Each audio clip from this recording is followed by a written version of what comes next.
The Riverside Grand Hotel had hosted hundreds of weddings over its 30-year history, but nothing could have prepared the staff for what was about to unfold on the afternoon of March 14th. Sarah Mitchell sat on the closed toilet lid in the bridal suite bathroom, her $2,000 wedding dress pooling around her feet like a cloud that had fallen from heaven and shattered on impact. Mascara carved dark rivers down her carefully made-up face, while her phone buzzed relentlessly in her trembling hands with messages she couldn't bring herself to read. Just 2 hours earlier she'd been floating through the suite like she was walking on air, laughing with her bridesmaids, posting photos to Instagram with captions about marrying her soulmate, living her absolute best life. Now the silence in the bathroom felt thick enough to choke on. Her maid of honor Amanda had knocked on the door exactly 17 times in the last 20 minutes, her voice shifting from concern to panic, to something that sounded almost angry, but Sarah couldn't find the words to explain what had just happened.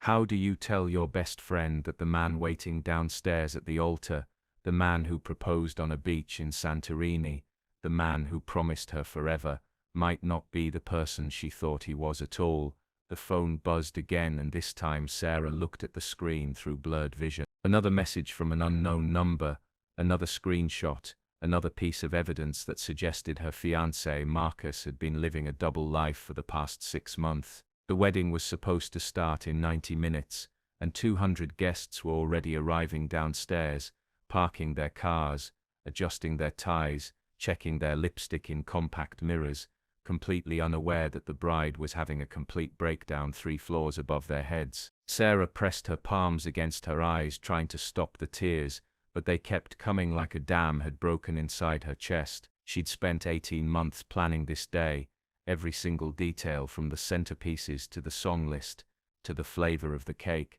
and now it was all crumbling around her like a sandcastle hit by a wave. Her mother had warned her that Marcus moved too fast, that 6 months of dating wasn't long enough before getting engaged, but Sarah had been so sure, so absolutely convinced, that when you know, except now, she didn't know anything at all. The messages on her phone told a different story, one where Marcus had another woman in Chicago, where business trips weren't always business trips, where promises meant nothing when spoken to the wrong person. Sarah stood up slowly, her legs shaking, and stared at her reflection in the ornate mirror above the sink. The woman looking back at her seemed like a stranger, someone playing dress-up in a wedding gown, someone performing a role in a play that had suddenly lost its script.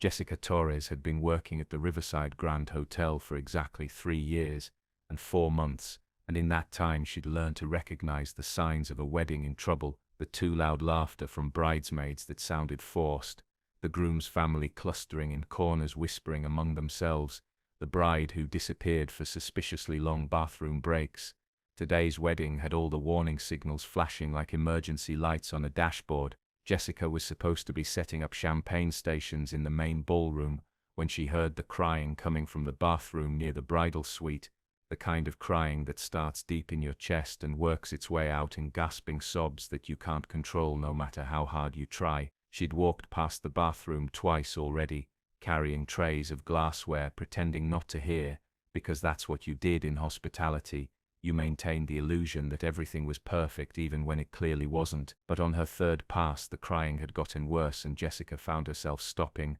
setting down her tray on a console table, and knocking gently on the bathroom door with knuckles that barely made a sound against the heavy wood. The crying stopped immediately, like someone had hit a pause button, and for a long moment there was nothing but silence stretching out between them. Jessica knocked again, softer this time, and said in a voice that she hoped sounded kind rather than intrusive that she had water and tissues if anyone needed them. The door opened a crack, and Jessica found herself staring at a bride who looked like she'd been through a natural disaster, makeup destroyed, eyes swollen, hands shaking so badly she could barely hold onto the door handle. Without thinking about hotel policy or professional boundaries or any of the rules they'd drilled into her head during orientation, Jessica stepped into the bathroom and closed the door behind her, shutting out the rest of the world and all its expectations. She pulled a stack of cocktail napkins from her apron pocket, because the hotel's fancy tissues were too rough for crying, and handed them to the bride while making eye contact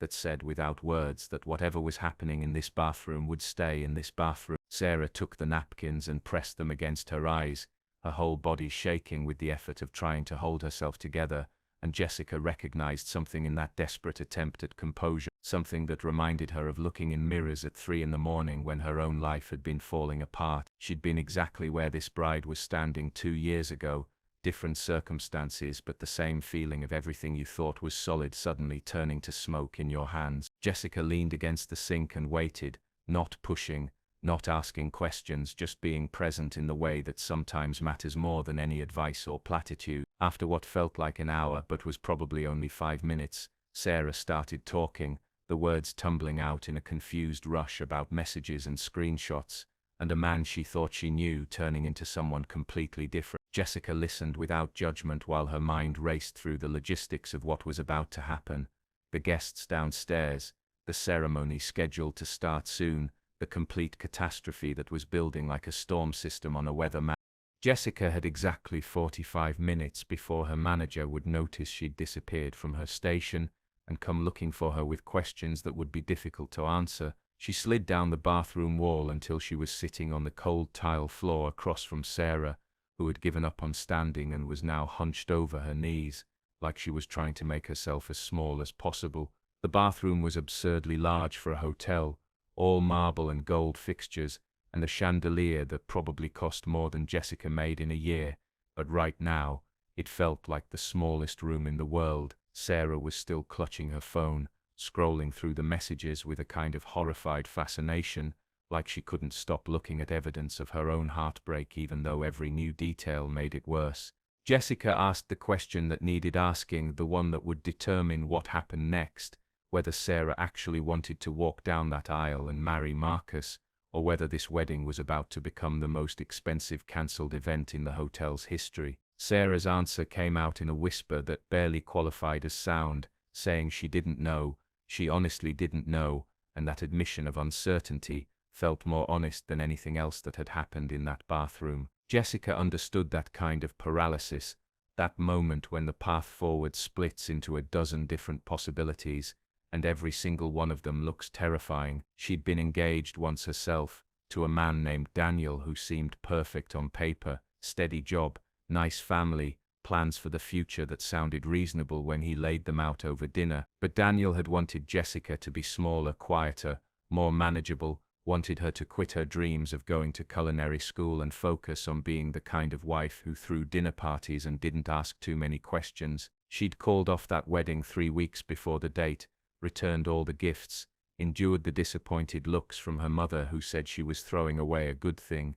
spent months second-guessing herself in the middle of the night. 2 years later she could say with absolute certainty that calling off that wedding was the best decision she'd ever made, even though it had felt like dying at the time. She told Sarah a condensed version of that story, leaving out the parts that were too personal, focusing on the essential truth, that sometimes the bravest thing you can do is admit that something isn't right, even when everyone expects you to go through with it anyway. Sarah looked at her with eyes that had stopped crying but were still red and swollen, and Jessica could see the calculation happening behind them, weighing the humiliation of cancelling against the disaster of marrying someone who might not deserve her trust. The phone buzzed again and Sarah turned it face down on the floor like she couldn't stand to look at it anymore. She asked Jessica a question that had no good answer, asking how you were supposed to know if you were making the right decision, when everything felt wrong but walking away also felt impossible. Jessica said what she wished someone had told her 2 years ago, and that sometimes there are no right decisions,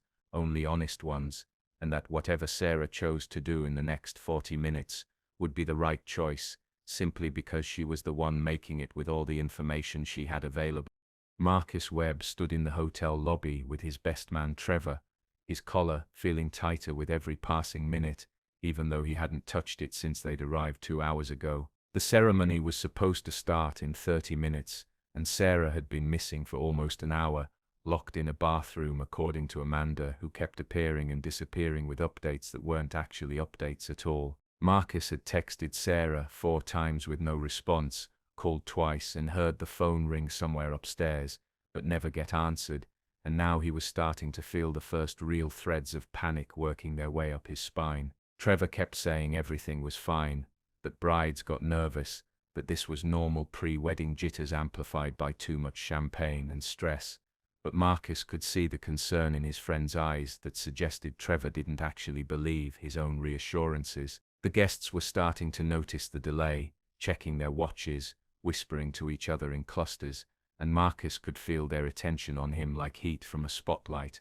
His mother appeared at his elbow with her characteristic terrible timing, asking in a voice pitched just loud enough to be embarrassing if he'd done something to upset Sarah, if maybe he should have spent less time at work and more time being attentive, launching into the same lecture she'd been giving him since he was 16, about how his father's work habits had destroyed their marriage. Marcus wanted to tell his mother that he'd done everything right, that he'd been the perfect fiancé, attentive and romantic and present, but something stopped the words in his throat, because when he really thought about it, the past 6 months had been a blur of business trips and late nights at the office and promises to make it up to Sarah later when things calmed down. He'd missed her birthday dinner because of a client emergency, forgot their 6-month anniversary entirely, cancelled 3 separate weekend getaways because work demanded his attention. Sarah had said she understood, had smiled and waved him off to the airport with kisses and assurances that she'd be fine, but now Marcus was wondering if understanding was the same thing as being okay with it. Amanda appeared again, this time looking pale and worried,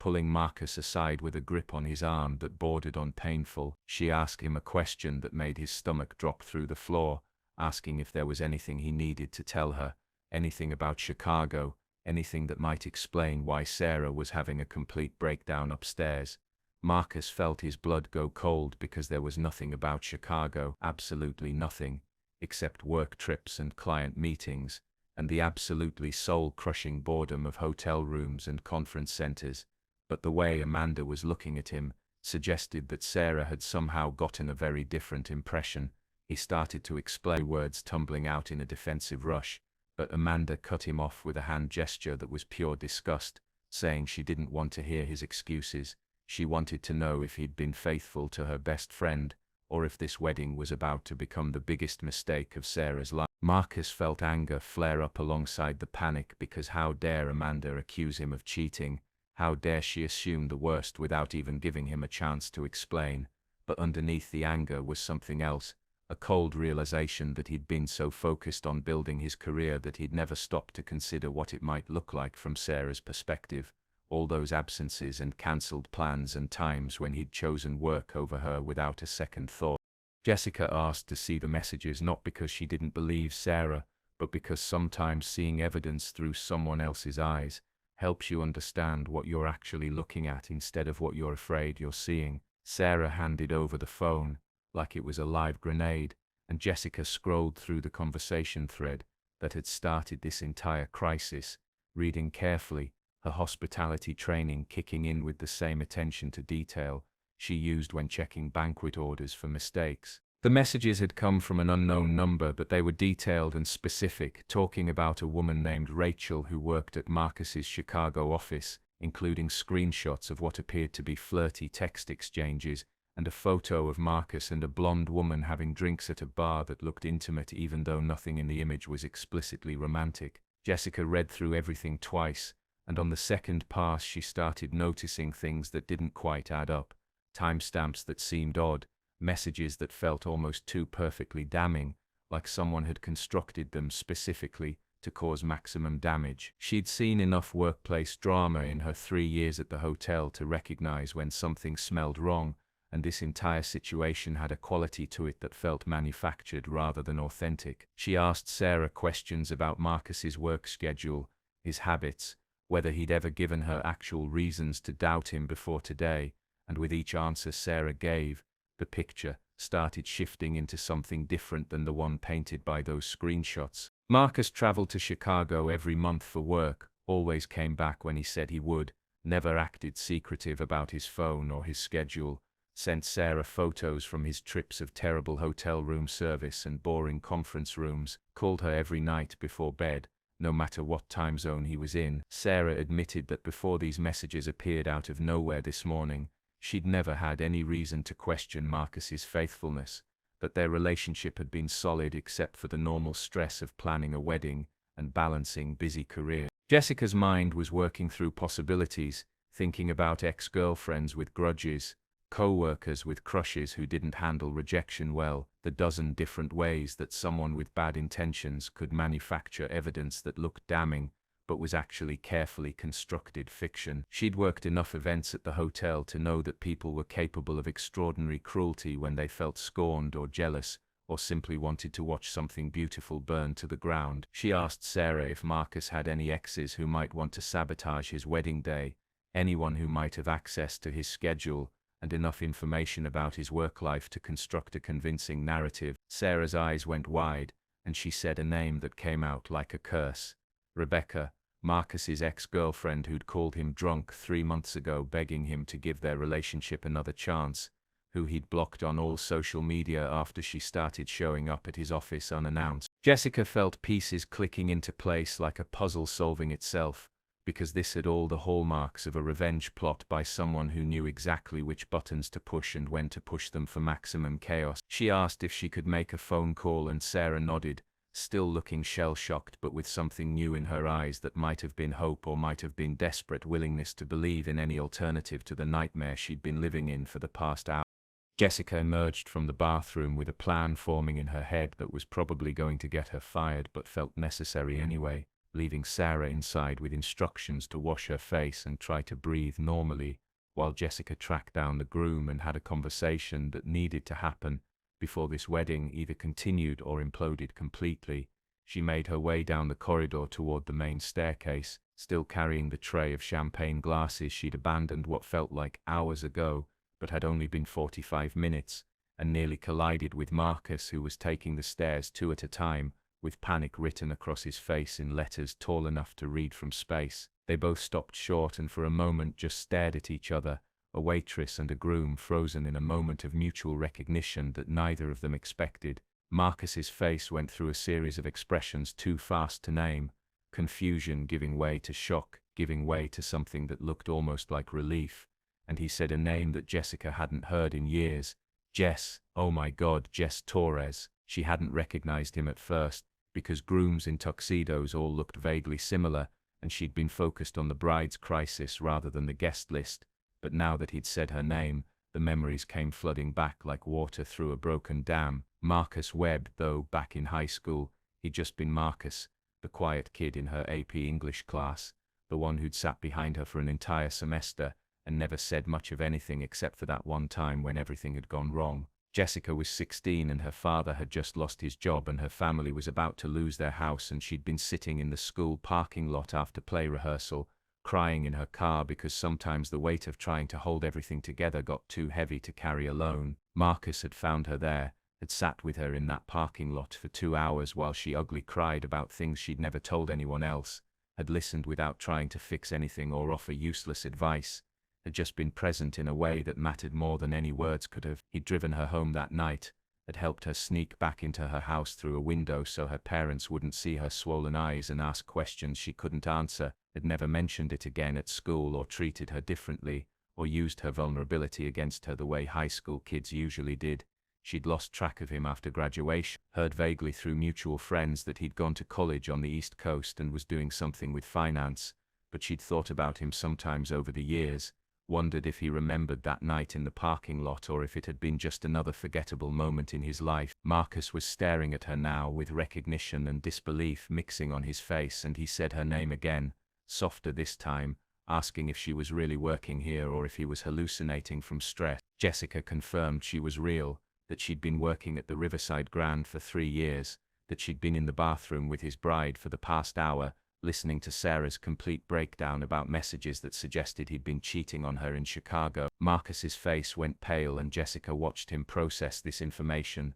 saw the exact moment when understanding clicked into place and rage followed close behind, not rage at Sarah but at whoever had sent those messages, and deliberately sabotaged what should have been the best day of his life. Marcus was already pulling out his phone, scrolling through contacts with fingers that moved too fast, and Jessica could see the pieces falling into place for him the same way they had for her, upstairs. He said the name Rebecca with such venom that it made the temperature drop several degrees in the corridor, explaining in rapid-fire sentences about his ex-girlfriend who'd refused to accept that their relationship was over, who'd made increasingly unhinged attempts to contact him over the past 6 months, who had connections at his Chicago office through a mutual friend and would have had access to his travel schedule and enough information about his co-workers to construct a convincing fiction. Jessica felt a wave of relief because her instinct had been right. This wasn't about Marcus being unfaithful. This was about someone with a grudge and too much time on their hands,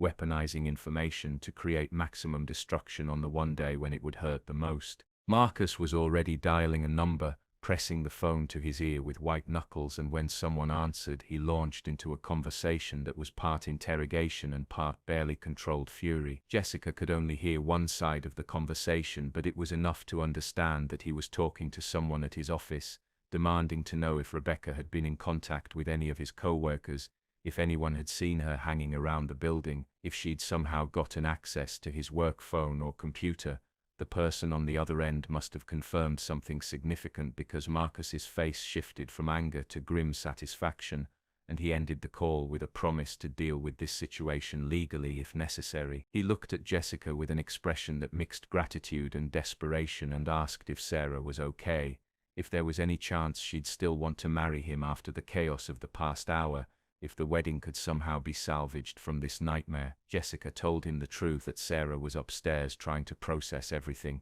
that she'd been ready to call off the wedding based on those messages, that the next 20 minutes would determine whether 200 guests went home with stories about the most dramatic ceremony they'd ever witnessed, or the most expensive cancellation. Marcus started moving toward the stairs and Jessica moved with him, the two of them taking the steps with urgency that made other hotel guests press themselves against the walls to let them pass. Trevor appeared from somewhere asking what the hell was happening, and Marcus gave him the abbreviated version while still climbing, words coming out between breaths about ex-girlfriends and sabotage and needing to fix this before it was too late. They reached the 3rd floor and Jessica led the way to the bathroom where Sarah was still hiding, the corridor empty now because Amanda had apparently given up her vigil and retreated somewhere else. Jessica knocked on the door with a specific pattern, 3 quick raps followed by 2 slower ones, their agreed-upon signal that it was safe to open up. The door cracked open and Sarah's face appeared, eyes red but no longer actively crying, and Jessica stepped aside to let Marcus into her line of sight. The moment when Sarah saw Marcus standing in the corridor was electric, her expression cycling through surprise and confusion, and something that might have been hope trying to break through the devastation of the past hour. The ceremony started 47 minutes late, which had to be some kind of record, but nobody seemed to care once they understood that the delay had been necessary to save the entire wedding from disaster. Sarah and Marcus had spent 15 minutes in that bathroom corridor working through what had happened, Marcus showing her his phone records and work emails and text conversations with his Chicago colleagues that proved he'd never been anything but faithful. Sarah crying again, but this time from relief rather than heartbreak. Jessica had slipped away to give them privacy and returned to her station in the ballroom, where her manager was looking for her with questions about where she'd disappeared to for nearly an hour. She'd expected to be written up or possibly fired, but instead found herself being thanked by Amanda, who'd gotten the full story from Sarah, and was now treating Jessica like some kind of hero who'd saved her best friend from making a terrible mistake. The ceremony itself was beautiful in that imperfect way that real moments are when they're not carefully staged for Instagram. Sarah's makeup slightly smudged even after repairs, Marcus's voice cracking with emotion during his vows, both of them holding hands like they were afraid to let go even for a second. Jessica watched from her position near the bar where she was supposed to be setting up for the cocktail hour, and she felt something settle in her chest that she hadn't realized was still unsettled, some piece of her own past clicking into place with the recognition that helping Sarah had also somehow helped the 16-year-old version of herself, who'd needed someone to sit with her in a parking lot and just be present. After the ceremony, Marcus found Jessica near the Champagne station and pulled her aside with thanks that went deeper than words could really convey, telling her that he'd never forgotten that night in the parking lot 12 years ago, that her kindness then had helped him understand what it meant to show up for people when they needed it most. He asked if she'd join them for a dance later, as a guest rather than staff, and Jessica wanted to decline because that crossed about 15 different professional boundaries, but Amanda appeared and insisted, and somehow Jessica found herself being pulled into the reception as an honorary member of the wedding party. The irony wasn't lost on her that she'd started the day as invisible hospitality staff and ended it as someone who'd be in the wedding photos and probably mentioned in the speeches. Sarah hugged her at one point during the reception with fierce gratitude, whispering thank you for listening and not judging, and helping me see clearly when everything felt impossible. Jessica hugged her back and said what she'd learned from her own cancelled wedding, that sometimes the universe sends you exactly the person you need at exactly the moment you need them, even if that person is wearing a waitress uniform and carrying a tray of champagne glasses. The reception lasted until midnight with dancing and toasts and the kind of chaotic joy that comes from surviving something that could have been catastrophic, but turned into a story you'll tell for years. Jessica finally clocked out at 1 in the morning, exhausted and still wearing her uniform, walking to her car through the empty parking lot under stars that looked brighter than usual. Her phone buzzed with a text from Sarah containing a photo from the reception, Jessica in the background of a dance floor shot, smiling at something off camera, looking like she belonged there among the celebration. Sarah had added a message saying that she and Marcus wanted to take Jessica to dinner once they got back from their honeymoon, that they'd talked about it and decided that some people come into your life at exactly the right moment and you don't let those people disappear. Jessica saved the photo and drove home thinking about circles closing and debts being repaid, and the strange ways that kindness from years ago can come back around when you least expect it, how being present for someone else's crisis had somehow helped her make peace with her own past, how sometimes the bravest thing you can do is knock on a bathroom door and offer tissues to a stranger who turns out to be less of a stranger than you thought.